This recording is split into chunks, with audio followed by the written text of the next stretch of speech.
ভীষ্মস্তুতি শ্লোক ৬ সনিগমপাহায় মৎপ্রতিজ্ঞা মৃতমধিকর্তুমপ্লুতরথস্থ ধৃতরথচরণः ভয়াচলগ্নো হরিরিব হন্তুমিবং গতো তরীয়।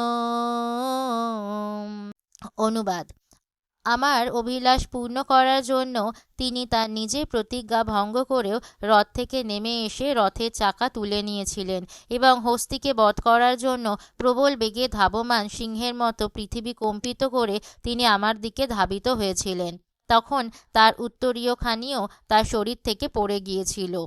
তাৎপর্য: কুরুক্ষেত্রের যুদ্ধে সামরিক নীতির ভিত্তিতে সংঘটিত হলেও তা বন্ধুদের মধ্যে লড়াইয়ের মতো খেলোয়াড়ি মনোভাব নিয়ে হয়েছিল।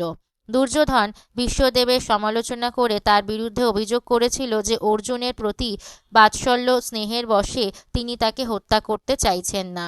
যুদ্ধ করার ব্যাপারে ক্ষত্রিয় কখনো কোনো রকম অপমান সহ্য করতে পারে না।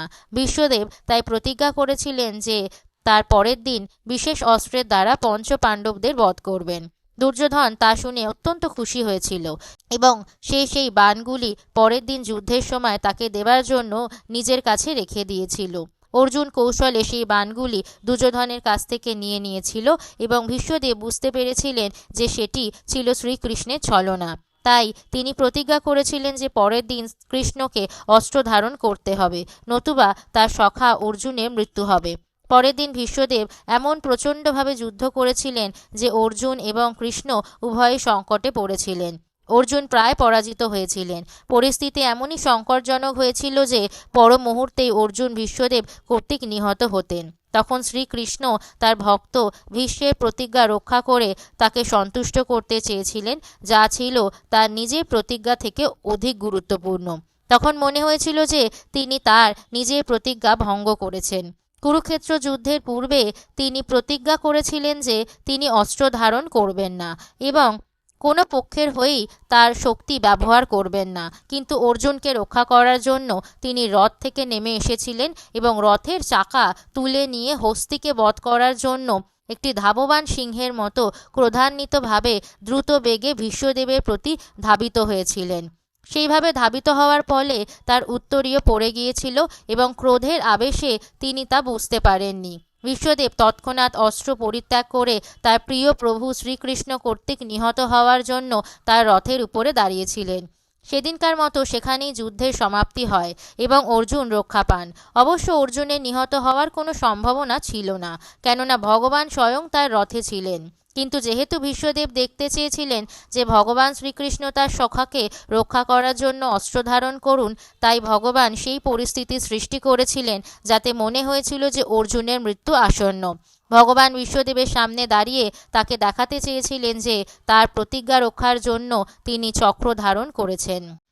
ভীষ্মস্তুতি শ্লোক ৭ শীতবিশিখহত বিশীর্ণদংশা ক্ষতজ পরিপ্লুত আততায়িনো মে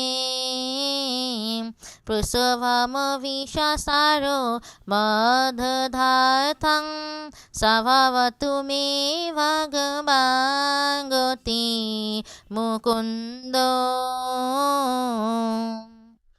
অনুবাদ: রণক্ষেত্রে আমার তীক্ষ্ণ স্বরে ক্ষত বিক্ষত হয়ে তার বিধ্বস্ত বর্ম নিয়ে রক্তাক্ত কলেবরে যেন রাগান্বিত হয়ে আমাকে বধ করবার জন্য প্রবল বেগে আমার দিকে ছুটে এলেন। সেই মুক্তিদাতা ভগবান মুকুন্দ পরমেশ্বর শ্রীকৃষ্ণ আমার পরম গতি হন। তাৎপর্য: কুরুক্ষেত্রের যুদ্ধক্ষেত্রে ভগবান শ্রীকৃষ্ণ এবং ভীষ্মদেবের আচরণ অত্যন্ত আকর্ষণীয়, কেননা তখন মনে হয়েছিল যে ভগবান শ্রীকৃষ্ণ যেন অর্জুনের প্রতি পক্ষপাতিত্ব করছেন এবং ভীষ্মের প্রতি বৈরীভাব প্রদর্শন করছেন, কিন্তু প্রকৃতপক্ষে তার মহান ভক্ত ভীষ্মদেবের প্রতি বিশেষ অনুগ্রহ প্রদর্শনের জন্যই তিনি সেইভাবে আচরণ করেছিলেন। এই আচরণের সবচাইতে বড় বৈশিষ্ট্য হচ্ছে এই যে ভক্ত ভগবানের প্রসন্নতা বিধানের জন্য তার শত্রুতা করারও অভিনয় করে। ভগবান পরম তত্ত্ব হওয়ার ফলে তার শত্রুর ভূমিকায় অভিনয়কারী শুদ্ধ ভক্তের সেবা গ্রহণ করতে পারেন। পরমেশ্বর ভগবানের কোনো শত্রু থাকতে পারে না এবং তথাকথিত শত্রু কখনো তার অনিষ্ট করতে পারে না, কেননা তিনি হচ্ছেন অজিত। কিন্তু তবুও তার শুদ্ধ ভক্তের যখন একজন শত্রুর মতো তাকে প্রহার করে অথবা উচ্চ পদ থেকে তাকে তিরস্কার করে, তখন তিনি সেই আচরণের ফলে আনন্দ উপভোগ করেন, যদিও ভগবানের থেকে উচ্চতর আর কেউ হতে পারে না। এইগুলি হচ্ছে ভক্তের সঙ্গে ভগবানের অপ্রাকৃত আচরণের আদান প্রদান। আর যাদের শুদ্ধ ভক্তি সম্বন্ধে কোনো ধারণা নেই, তারা এই আচরণের রহস্য ভেদ করতে পারে না। বিশ্বদেব একজন বীর যোদ্ধার ভূমিকায় অভিনয় করেছিলেন এবং তিনি জ্ঞাতসারে ভগবানের শরীর বাণের দ্বারা বিদ্ধ করেছিলেন, যাতে সাধারণ দৃষ্টিতে মনে হয় যেন ভগবান আহত হয়েছেন। ভগবানের পূর্ণ চিন্ময় দেহ কখনো আহত হতে পারে না এবং ভক্তও কখনো ভগবানের শত্রু হতে পারেন না। তা যদি হতো তাহলে বিশ্বদেব কখনো সেই ভগবানকে তার জীবনে পরম গতি বলে আকাঙ্ক্ষা করতেন না।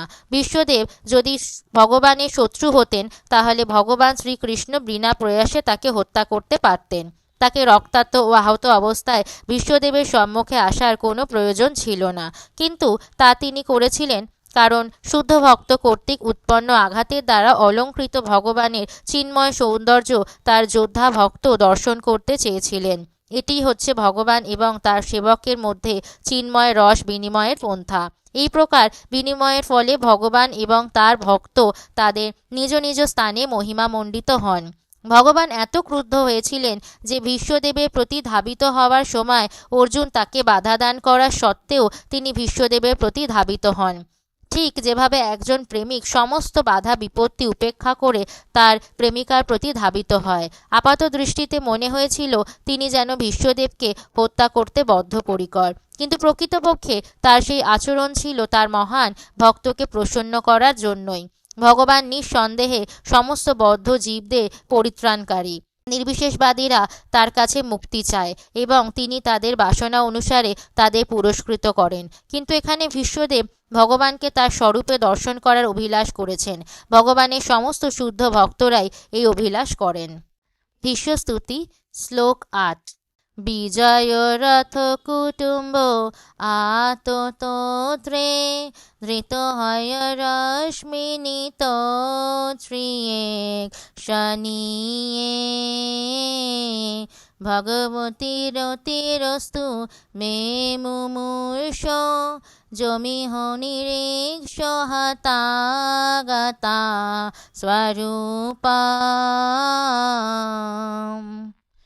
অনুবাদ: মৃত্যুর সময় পরমেশ্বর ভগবান শ্রীকৃষ্ণের প্রতি আমার চেতনা সম্পূর্ণরূপে আকৃষ্ট হোক। দক্ষিণ হস্তে চাবুক এবং বাম হস্তে অশ্ব বল্গাধারী সর্ব উপায় অর্জুনের রথের রক্ষাকারী সারথিরূপে শোভামান শ্রীকৃষ্ণে আমি আমার চিত্ত একাগ্র করছি। কুরুক্ষেত্রের রণাঙ্গনে তাকে যারা দর্শন করে মৃত্যুবরণ করেছিলেন তারা সকলেই তাদের স্বরূপ প্রাপ্ত হয়েছেন।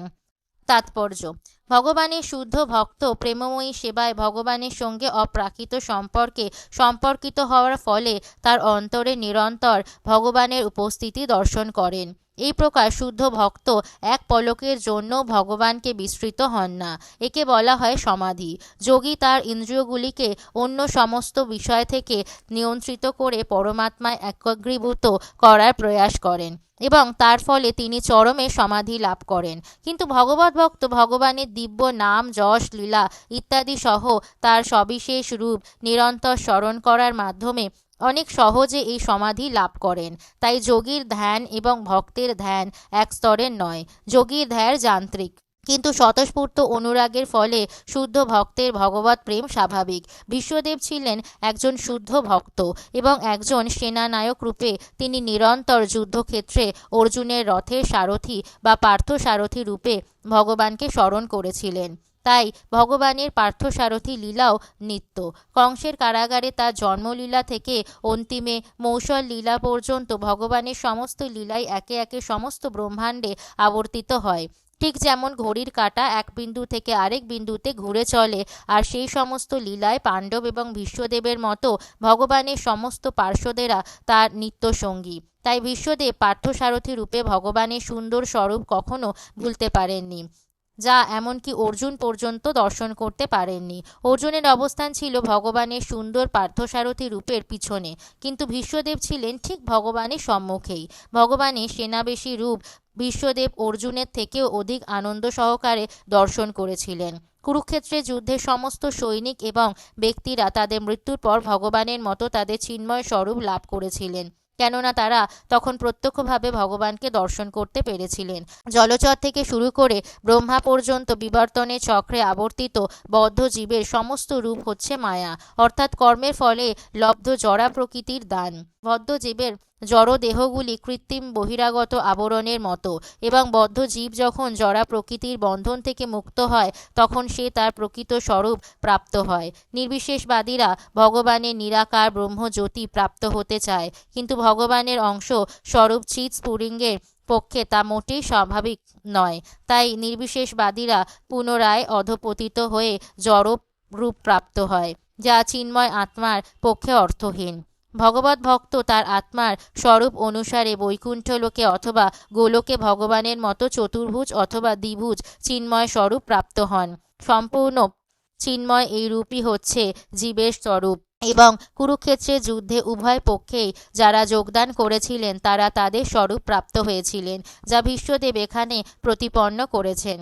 তাই ভগবান কেবল পাণ্ডবদের প্রতি কৃপাপরায়ণ ছিলেন না, তিনি অপর পক্ষের প্রতিও কৃপাপরায়ণ ছিলেন, কেননা তারা সকলেই একই ফল লাভ করেছিলেন।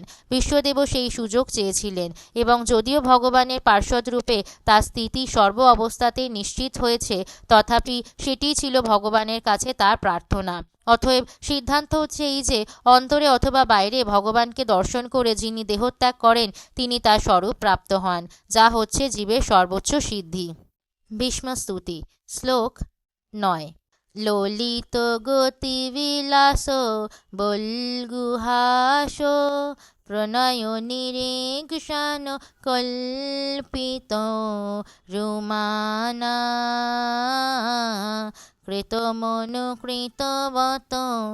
উন্মদান্ধা প্রকৃতিমগন কিল যশ গোপবদ্ধ।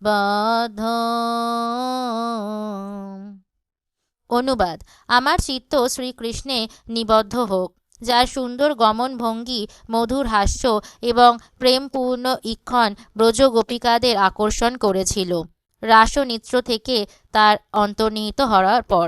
ব্রজগোপিকারা তার বিরহে উন্মত্তবৎ হয়ে তার গমনভঙ্গি ও বিবিধ কার্যকলাপের অনুকরণ করেছিলেন। ব্রজভূমির বালিকারা সমস্তরে তার সঙ্গে নৃত্য করে, দাম্পত্য প্রেমে তাকে আলিঙ্গন করে, রসিকতাপূর্বক তার সঙ্গে হাস্য পরিহাস করে এবং প্রেমপূর্ণ নয়নে তার প্রতি দৃষ্টিপাত করে প্রেমময়ী সেবার গভীর আনন্দে তার সঙ্গে একাত্ম হয়েছিলেন। অর্জুনের সঙ্গে ভগবানের সম্পর্ক ভীষ্মদেবের মতো ভক্তের কাছে নিঃসন্দেহে প্রশংসনীয়, কিন্তু ব্রজগোপিকাদের সঙ্গে ভগবানের সম্পর্ক অধিক শুদ্ধ প্রেমময়ী সেবার ফলে অধিক প্রশংসনীয়। ভগবানের কৃপায় অর্জুন সারথী রূপে ভগবানের সখ্যপূর্ণ সেবা লাভের সৌভাগ্য অর্জন করেছিলেন, কিন্তু ভগবান অর্জুনকে সমান শক্তি প্রদান করেননি।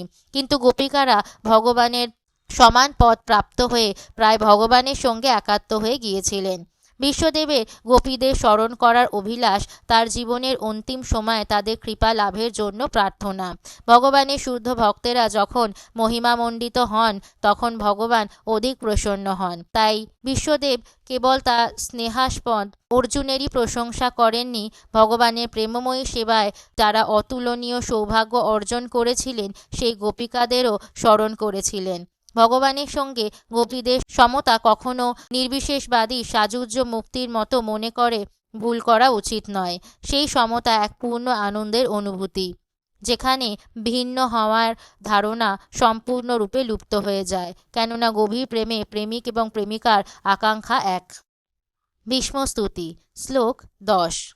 মুনিগণ নৃপবর্জ সংকুলে হন্ত সদসী যুধিষ্ঠির রাজসূয় এষাম অহনমুপেদ ঈক্ষণীয় মম দৃশি গোচর এষো আবিরাত্মা। অনুবাদ। মহারাজ যুধিষ্ঠিরের রাজসূয় যজ্ঞে সমস্ত মুনি, ঋষি এবং শ্রেষ্ঠ নরপতিদের মহান সমাবেশ হয়েছিল এবং সেই সভায় শ্রীকৃষ্ণ পরমেশ্বর ভগবান রূপে সকলের দ্বারা পূজিত হয়েছিলেন। আমি তা প্রত্যক্ষভাবে দর্শন করেছিলাম এবং তার চরণে আমার চিত্ত নিবদ্ধ করার জন্য আমি সেই ঘটনা স্মরণ করছি। কুরুক্ষেত্রের যুদ্ধের পর পৃথিবীর একচ্ছত্র সম্রাট মহারাজ যুধিষ্ঠির রাজসূয় যজ্ঞ অনুষ্ঠান করেছিলেন। তখনকার দিনে সিংহাসনে আরোহণ করার পর রাজা তার শ্রেষ্ঠত্ব ঘোষণা করার উদ্দেশ্যে একটি অশ্ব পৃথিবীর সর্বত্র বিচরণ করার জন্য ছেড়ে দিতেন এবং কোনো রাজা অথবা রাজকুমারের স্বতন্ত্রতা ছিল সেই বিশেষ সম্রাটের আধিপত্য মেনে নেওয়া অথবা প্রতিবাদ করার। যিনি তার বিরোধিতা করতেন তাকে সম্রাটের সঙ্গে যুদ্ধ করতে হতো এবং যুদ্ধ জয়ের মাধ্যমে তার শ্রেষ্ঠত্ব স্থাপন করতে হতো। পরাজিত প্রতিদ্বন্দ্বীকে তার নিজের জীবন উৎসর্গ করে তার জায়গায় অন্য রাজার আসন পেতে দিতে হতো। মহারাজ যুধিষ্ঠির এই প্রকার প্রতিদ্বন্দ্বিতা ঘোষণা করে পৃথিবীর সর্বত্র বিচরণ করার জন্য অশ্ব ছেড়েছিলেন এবং পৃথিবীর সমস্ত শাসনকারী রাজা এবং রাজকুমারেরা পৃথিবীর একচ্ছত্র সম্রাট রূপে মহারাজ যুধিষ্ঠিরের নেতৃত্ব বরণ করে নিয়েছিলেন। তারপর মহারাজ যুধিষ্ঠিরের অধীনস্থ পৃথিবীর এই সমস্ত শাসকেরা এক মহান রাজসূয় যজ্ঞে অংশগ্রহণ করার জন্য নিমন্ত্রিত হয়েছিলেন। এই প্রকার যজ্ঞ অনুষ্ঠানে কোটি কোটি টাকার প্রয়োজন হতো, তাই কোনো ক্ষুদ্র রাজার পক্ষে তা করা সম্ভব ছিল না। এই প্রকার যজ্ঞ অত্যন্ত ব্যয়বহুল এবং বর্তমান পরিস্থিতিতে অনুষ্ঠান করা কঠিন বলে এই কলিযুগে তা অনুষ্ঠান করা সম্ভব নয়। আর তাছাড়া এই যজ্ঞের দায়িত্বভার গ্রহণ করার মতো সুদক্ষ পুরোহিত পাওয়া সম্ভব নয়। পৃথিবীর সমস্ত রাজা এবং মহাজ্ঞানী ঋষিরা এইভাবে নিমন্ত্রিত হয়ে মহারাজ যুধিষ্ঠিরের রাজধানীতে সমবেত হয়েছিলেন। মহান দার্শনিক, ধর্মবিদ, চিকিৎসক, বৈজ্ঞানিক এবং মহর্ষি সমন্বিত সমগ্র বিদ্য সমাজ নিমন্ত্রিত হয়েছিলেন। অর্থাৎ ব্রাহ্মণ ও ক্ষত্রিয়েরা ছিলেন সমাজের নেতৃস্থানীয় ব্যক্তি এবং সেই সভায় তারা সকলেই নিমন্ত্রিত হয়েছিলেন। বৈশ্য এবং শূদ্রেরা সমাজের নগণ্য সদস্য বলে তাদের এখানে উল্লেখ করা হয়নি। আধুনিক যুগে সামাজিক কার্যকলাপে পরিবর্তন হওয়ার ফলে বৃত্তির ভিত্তিতে মানুষের গুরুত্বেরও পরিবর্তন হয়েছে। সেই মহতী সভায় শ্রীকৃষ্ণ ছিলেন সকলের নয়নের মণি। সকলেই শ্রীকৃষ্ণকে দর্শন করতে চেয়েছিলেন এবং তারা সকলে তাকে তাদের শ্রদ্ধা নিবেদন করতে চেয়েছিলেন। বিশ্বদেবের এই সমস্ত কথা মনে পড়েছিল এবং তার আরাধ্য ভগবান যে তার সম্মুখে স্বয়ং উপস্থিত ছিলেন সেজন্য তিনি আরও আনন্দিত হয়েছিলেন। সুতরাং পরমেশ্বর ভগবানের ধ্যান হচ্ছে তার কার্যকলাপ, রূপ, লীলা, নাম এবং যশের ধ্যান। পরমেশ্বরের নির্বিশেষ রূপের ধ্যান বলে যা কল্পনা করা হয় তার চেয়ে এই পন্থা অনেক সহজ। শ্রীমদ্ ভগবদ্ গীতায় স্পষ্টভাবে উল্লেখ করা হয়েছে যে ভগবানের নির্বিশেষ রূপের ধ্যান অত্যন্ত কঠিন। প্রকৃতপক্ষে তা কোনো ধ্যানই নয়, তা কেবল সময়ের অপচয় মাত্র, কেননা তাতে বাঞ্ছিত ফল লাভ করা অত্যন্ত কঠিন। ভগবত ভক্তেরা কিন্তু ভগবানের বাস্তব রূপ এবং লীলার ধ্যান করেন এবং তাই ভক্তেরা ভগবানকে সহজে লাভ করতে পারেন। সেই কথা ভগবদ্ গীতায়ও উল্লেখ করা হয়েছে। ভগবান তার চিন্ময় কার্যকলাপ থেকে অভিন্ন। এই শ্লোকেও ইঙ্গিত করা হয়েছে যে ভগবান শ্রীকৃষ্ণকে পরমেশ্বর ভগবান রূপে স্বীকার না করা হলেও তিনি যখন প্রকৃতপক্ষে মানব সমাজে উপস্থিত ছিলেন, বিশেষ করে কুরুক্ষেত্রের যুদ্ধে, তখন তাকে সেই সময়কার সবচাইতে মহান পুরুষ বলে স্বীকার করা হয়েছিল। একজন অত্যন্ত মহান ব্যক্তি তার মৃত্যুর পর ভগবান বলে পূজিত হন বলে যে অপপ্রচার করা হয় তা অত্যন্ত ভ্রান্তিজনক, কেননা মৃত্যুর পর কেউই ভগবান হতে পারে না। তেমনি আবার পরমেশ্বর ভগবান কখনো মানুষ হতে পারেন না, এমনকি যখন তিনি স্বয়ং উপস্থিত থাকেন তখনও নয়। এই দুটি ধারণাই ভ্রান্ত। মানুষের ভগবান হওয়ার যে মতবাদ তা কখনো ভগবান শ্রীকৃষ্ণের বেলায় প্রয়োগ করা যেতে পারে না। ভীষ্ম স্তুতি, শ্লোক 11। তমিমমহমজং শরীরভাজং হৃদি রীতি দৃষ্টি তমাত্মকল্পিতনাম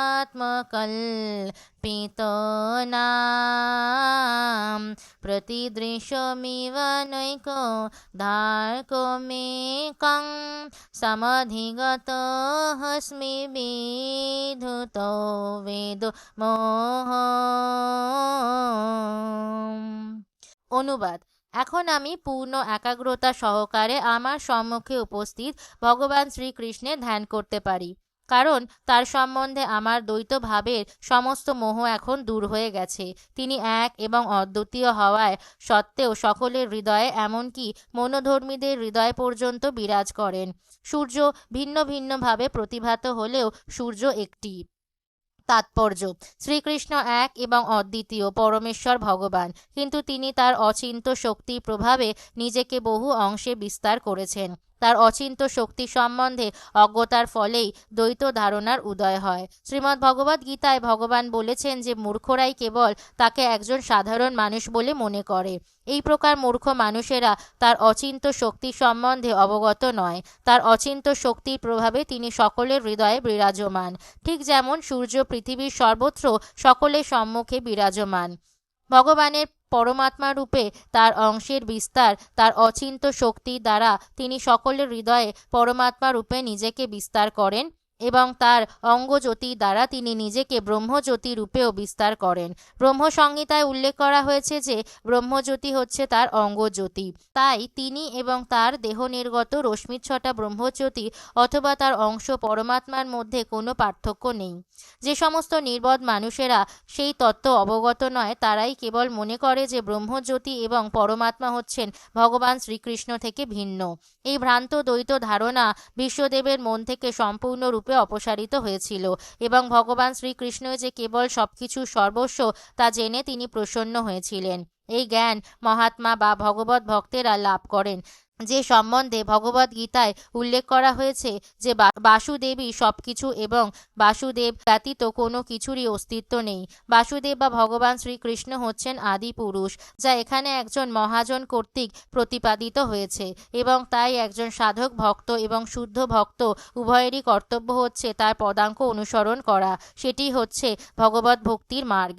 বিশ্বদেবের আরাধ্য হচ্ছেন পার্থসারথী রূপে ভগবান শ্রীকৃষ্ণ, এবং সেই কৃষ্ণই বৃন্দাবনে গোপিকাদের পরম আকর্ষণীয় শ্যামসুন্দর। কখনো কখনো নির্বোধ পণ্ডিতেরা ভ্রান্তিবশত মনে করে যে বৃন্দাবনে শ্রীকৃষ্ণ এবং কুরুক্ষেত্র যুদ্ধে শ্রীকৃষ্ণ ভিন্ন ব্যক্তি, কিন্তু ভীষ্মদেবের মন থেকে সেরকম ধারণা সম্পূর্ণরূপে অপসারিত হয়েছিল। এমনকি নির্বিশেষবাদীদের পরম লক্ষ্য বস্তু নির্বিশেষ ব্রহ্মজ্যোতি ও শ্রীকৃষ্ণ, এবং যোগীদের পরম লক্ষ্য পরমাত্মা ও শ্রীকৃষ্ণ। ব্রহ্মজ্যোতি এবং অন্তর্যামী পরমাত্মা উভয়ই শ্রীকৃষ্ণ, কিন্তু কৃষ্ণের সঙ্গে যে মধুর সম্পর্ক স্থাপন করা যায় তা ব্রহ্মজ্যোতি অথবা পরমাত্মার সঙ্গে করা যায় না। তার সবিশেষ রূপে তিনি পার্থসারথী এবং বৃন্দাবনের শ্যামসুন্দর উভয়ই, কিন্তু তার নির্বিশেষ রূপে তিনি ব্রহ্মজ্যোতিতে নেই এবং পরমাত্মাতেও নেই। বিশ্বদেবের মতো মহাত্মাগণ শ্রীকৃষ্ণকে সমস্ত স্বরূপের উৎস বলে জেনে উপলব্ধি করেন যে এই সমস্ত বিভিন্ন রূপ ভগবান শ্রীকৃষ্ণেরই।